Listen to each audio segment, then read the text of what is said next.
Welcome to the tutorial for eOceanic objects. The purpose of this tutorial is to explain what eOceanic objects are and to help you make the most of this unique eOceanic resource. When it comes to sailing, the golden rule is the land is the danger, and objects are specifically designed to make coastal navigation much easier and safer. So let's start with what they are. eOceanic is known, loved and respected for its richly detailed havens and routes, and eOceanic objects are part of our pilotage. They are a range of specific positions that are available in addition to the charts. Each is marked with a specific icon type and is usually named and has a brief description. They mark notable coastal features and seamarks that assist in finding fairways into havens or safely navigation eOceanic's routes. Moreover, they also note the position of the specific hazards that these seamarks often assist in circumnavigating. Onshore objects are typically landmarks that serve as a beacon to mariners, such as prominent hills, mountain peaks, headlands, and or notable buildings such as castles or churches. They also include prominent land-based marine structures such as lighthouses, piers, breakwater, slipways, and lights. In the water, they consist of islets and a wide range of navigational marks, both lit and unlit.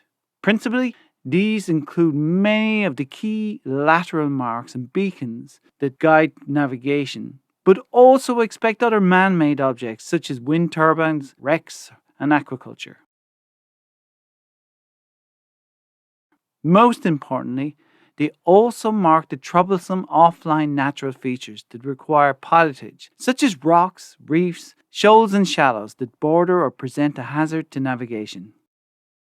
In the application, you see all the listed objects without the benefit of an internet connection. They are all downloaded to the device at installation, and updates are notified on the home screen. These may be downloaded with a touch of the update button. Select Charts, then Chart Settings, and then simply turn on the Notifications toggle. To see eOceanic's objects, go to the Markers toggle and select to display them on the screen.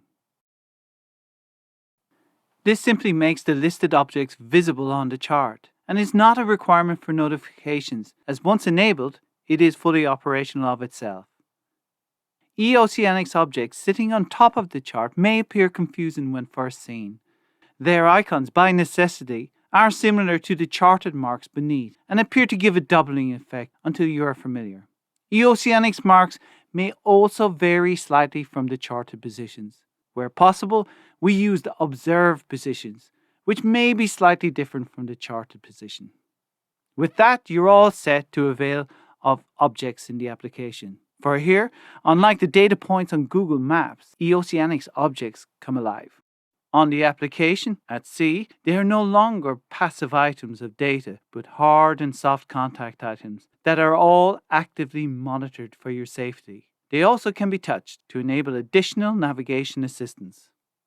In this role, the application is like having a second set of eyes aboard, constantly monitoring all listed objects in the surrounding seaway. And like any ever-vigilant watch, you will be told when any object comes within a distance that you decide, both audibly and visually. Likewise, audible notifications are differentiated for when you are skirting past the proximity of a listed objects or when, more critically, steering onto or approaching listed objects. The first step is always to turn on notifications. Then go to the settings and set up the appropriate distance for when approaching and in the proximity of an object. This will be a personal judgment. For instance, if you had a fast planing boat, you would set the approach notifications a good distance ahead, so that the notification was timely. By contrast, with a sailing vessel where you might be tacking about, you may not need for a notification to be set so far out ahead. Likewise, if you're out deep ocean with an upcoming landfall, it may make sense to throw the range out far so it acts as an early herald of the approaching dangers of the land. Especially so for an off-watch skipper who may not be entirely comfortable leaving a novice crew in charge. Whereas, for instance, if passing up the fairway into the Solent, the proximity might need to be dialed in closer, so as not to have the constant announcements of the wide variety of marks encountered. Having it available, holding close, also enables it to act as a presage of the helm drifting off course maybe towards one of the heavy steel buoys. Once set, an audible and on-screen notification will be issued if a listed seaway object comes within the set perimeter. For this example, we were extending out the range to trap several objects, and with the proximity wider so we can illustrate how it shifts between proximity and approach audio notifications. South long. 690 meters away. 46 degrees broad on starboard bow. 337 degrees true. So here we see a listed object, which happens to be a lateral mark, come inside the perimeter set in the proximity warning. The audible warnings state the object's name, the distance, the relative compass bearing, the nautical sector name relative to the craft's forward direction, and the true compass bearing. South long. 550 meters away. 62 degrees forward of starboard beam. 355 degrees true.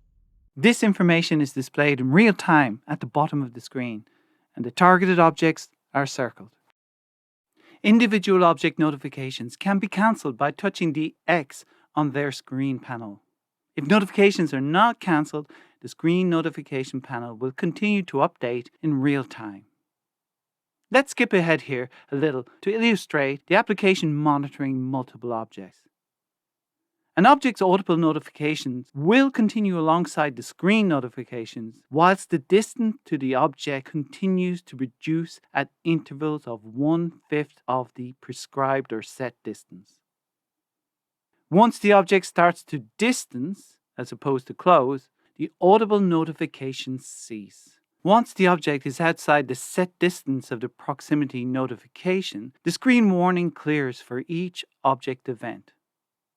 When approaching an object, which is defined by the object being within an arc of 20 degrees either side of the course steered, a closing notification is issued. The approach notification has the same details as the proximity notification. West Holdens. 970 meters away. 7 degrees ahead. 316 degrees true. Except that it is dominant and always opens with the audible title Closing Notification.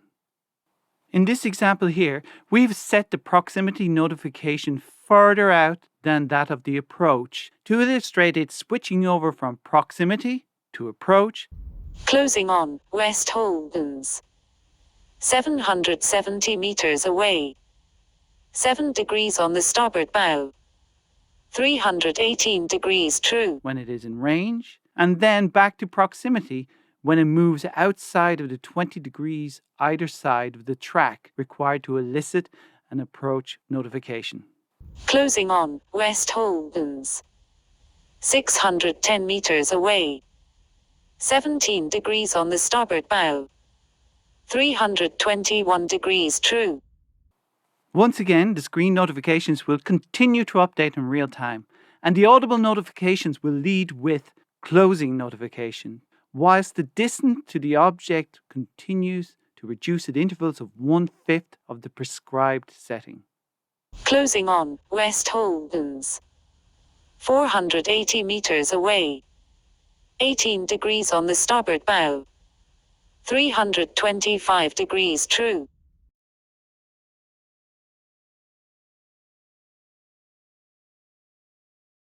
West Holdens. 390 meters away. 32 degrees broad on starboard bow. 332 degrees true.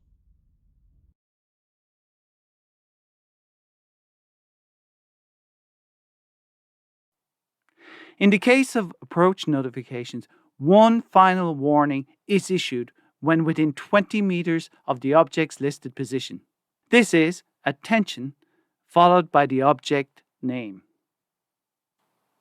Up to 3 concurrent object notifications will display on the screen. Should there be more than 3, a note will show more items below, and the additional notifications can be rolled up and down in the same screen space. This is a contrived example to show how this roll-up appears with multiple objects. As you can see, only one of these has a dark background, indicating that it is typically visible, and the rest are likely not to be seen, being indicated by their red background. So this, if the range was short, would be an unenviable place to be in the real world, although very navigable with the added assistance of the object notifications. As already mentioned, it is possible to cancel any of the notifications by touching the X on their individual panels. If a notification is cancelled, it will, for this event, remove the notification from the screen and stop issuing audible notifications. Once the set range for the object notification is exceeded, the cancel is then rescinded. An entirely new notification event would then occur the next time the object falls within the set proximity or approach distance. You can also use objects as targets for navigation. Simply touch the object, then touch the option to set a course for position, and you're straight into navigation mode to that object. Similarly, you can also touch an object that is a hazard. The intention here is with a touch, a monitor is immediately available for listed rocks or other hazards that may be of concern. This makes maintaining a constant bearing decreasing range collision watch for the hazard, where it gets closer and maintains the same absolute bearing, very easy.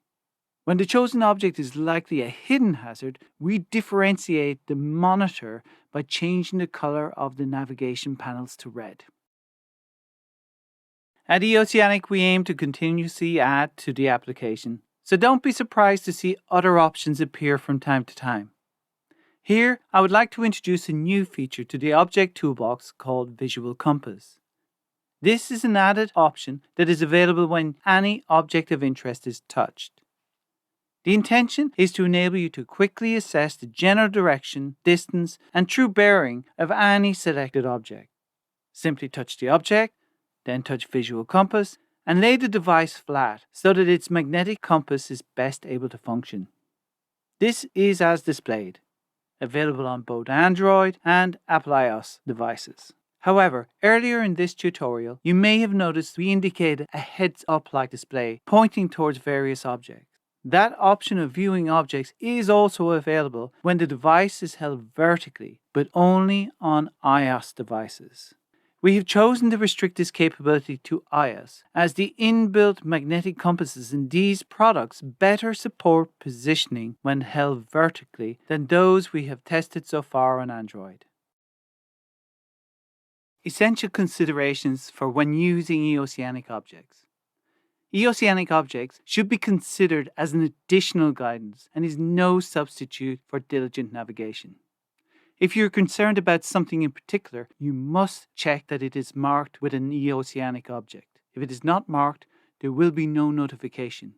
Not all hazards are listed, only the most noted that occur in the pilotage surrounding eOceanic's listed havens and routes. Within marked areas, only key notable hazards and navigation aids are marked. For instance, if a buoy marks a sandbank or a lighthouse stands on a significant headland, this may be used to identify the area, and it may not have an object of itself.